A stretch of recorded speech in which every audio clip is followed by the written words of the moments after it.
Bonjour, bienvenue dans la série sur les bases de la mécanique quantique. Donc nous allons parler maintenant des états quantiques. Alors considérons un système donné. Ce peut être une particule, un atome ou tout dispositif, plus ou moins complexe. Comment décrire son état physique à un moment donné? Alors on désignera un tel état par la notation psi qui est aussi générique. Psi avec la barre et le crochet, qui est appelé un ket. La notation inverse est appelée un bras et le symbole d'amplitude, un bracket, qui veut simplement dire crochet en anglais, d'où le nom de bras et de ket. Cet état psi est supposé encoder toute la structure de l'état. Psi lui-même est un symbole générique pour ce genre d'état. Ce n'est qu'un nom, une étiquette. On peut utiliser, on en utilise d'autres. Une étiquette qui sert à désigner de quel état on parle. Dans l'expérience de Young, ce pourrait être ainsi, on pourrait ainsi parler de l'état de l'électron lorsqu'il est émis par la source S, ou de l'état de l'électron lorsqu'il passe par la fente 1.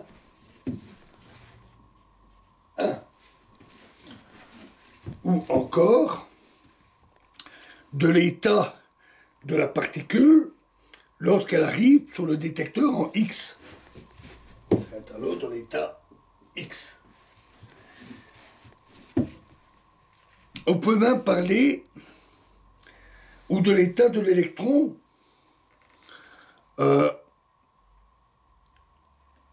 lorsqu'il passe par les fentes sans même spécifier spécifiquement l'une ou l'autre fente. Dans ce cas, on peut le noter F pour fente ou 1,2 pour dire qu'il passe par les deux fentes.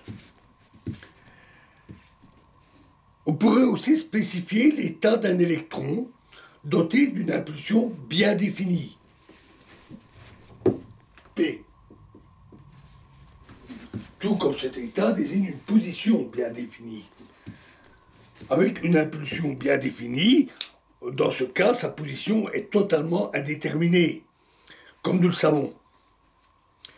Alors cette notation est extrêmement générale.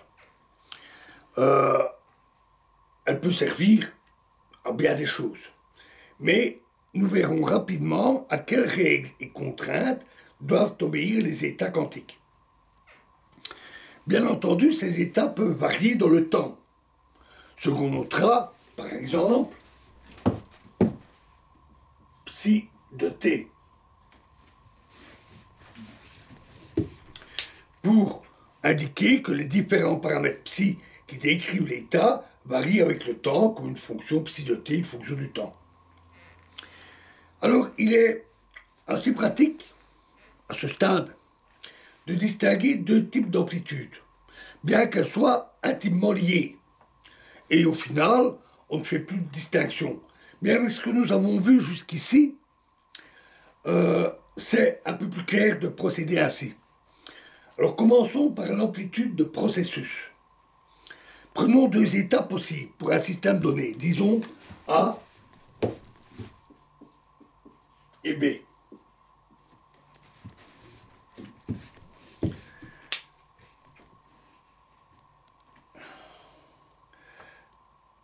Le système peut évoluer du premier état à l'autre. Ce peut être par exemple le déplacement d'une particule d'une position à une autre, d'une fente dans l'expérience de Young au détecteur, ou même du passage de l'eau qui passe de l'état liquide à l'état vapeur. Tout changement d'état, la manière dont le système passe d'un état à l'autre peut être plus ou moins compliquée. Mais on peut faire un bilan et décrire la possibilité que le système a d'atteindre un état en partant d'un autre. On décrira ce processus, cette possibilité, par l'amplitude. l'amplitude quantique ou l'amplitude de probabilité, que l'on note BA. On retrouve ce qu'on a vu. Quand le système passe de l'état A à l'état B, c'est exactement, il le fait avec une certaine amplitude décrite par cela. Et c'est exactement les amplitudes que nous avons vues précédemment, dans les précédentes vidéos. Et nous avons ainsi fait un lien entre les états et les amplitudes. On voit le côté pratique de ce genre de notation. Ça aussi, on le rencontre partout. Hein. Une notation avec bras et quête, c'est partout en mécanique quantique.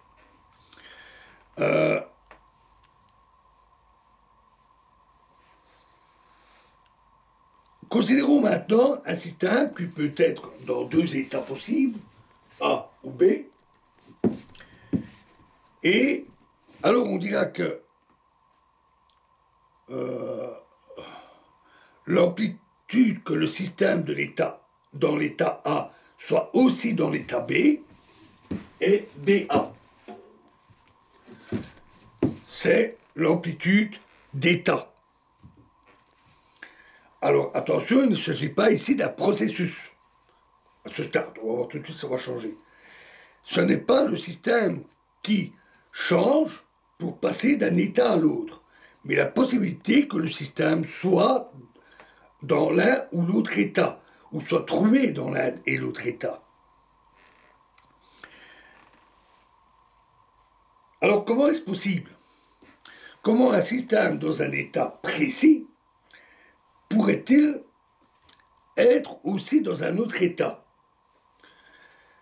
En fait, cela vient de la généralité de notre notation, notre présentation, et de l'indétermination des quantités qui peuvent servir à identifier ces états. Prenons, par exemple, un électron d'impulsion bien définie, P.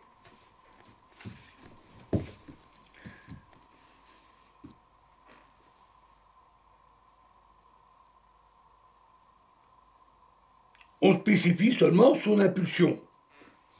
Rien n'est dit sur sa position. Il pourrait se trouver à un endroit ou un autre. Plus encore, si l'impulsion est bien définie, sa position est totalement indéterminée.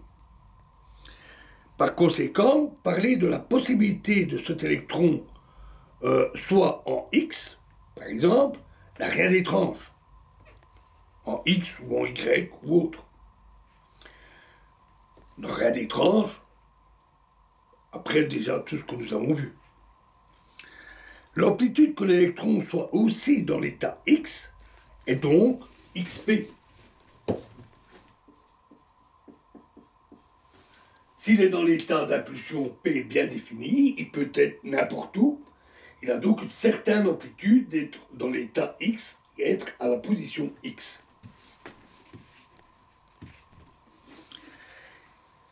Et cela a donc une signification évidente. Le lien entre les deux types d'amplitude, dont la dénomination d'ailleurs n'est pas habituelle. Ces notations sont extrêmement communes. Par contre, amplitude de processus, amplitude d'état, ce n'est pas une appellation habituelle. C'est plutôt un choix didactique que j'ai fait, un choix personnel. La relation entre les deux amplitudes est assez simple. Supposons, je préférais faire ce choix pour bien distinguer les cas que nous avons vus de ce cas un peu étrange de dire qu'un système peut être dans un état et dans un autre. Donc il est utile de le présenter ainsi.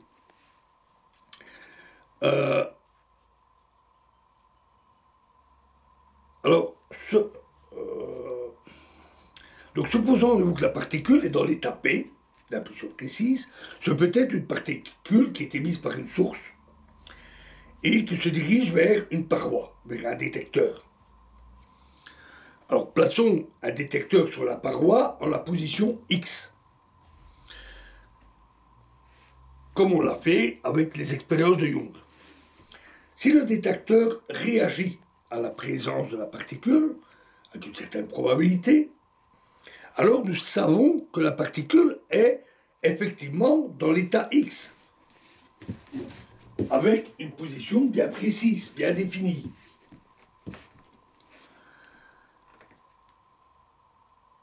Son état a bien entendu changé, et nous perdons la valeur de l'impulsion. L'amplitude pour passer de la source au point X est l'amplitude XP. L'amplitude d'état n'est donc rien d'autre qu'une amplitude de processus. Un processus de mesure approprié. La possibilité de mesurer le système dans un état bien défini alors qu'il était dans un autre. Les deux types d'amplitude sont en fait juste deux façons différentes de voir la même chose. Voilà, après avoir bien éclairci ces notions d'état et d'amplitude, dans la prochaine vidéo, nous passerons au principe de superposition. Je vous remercie.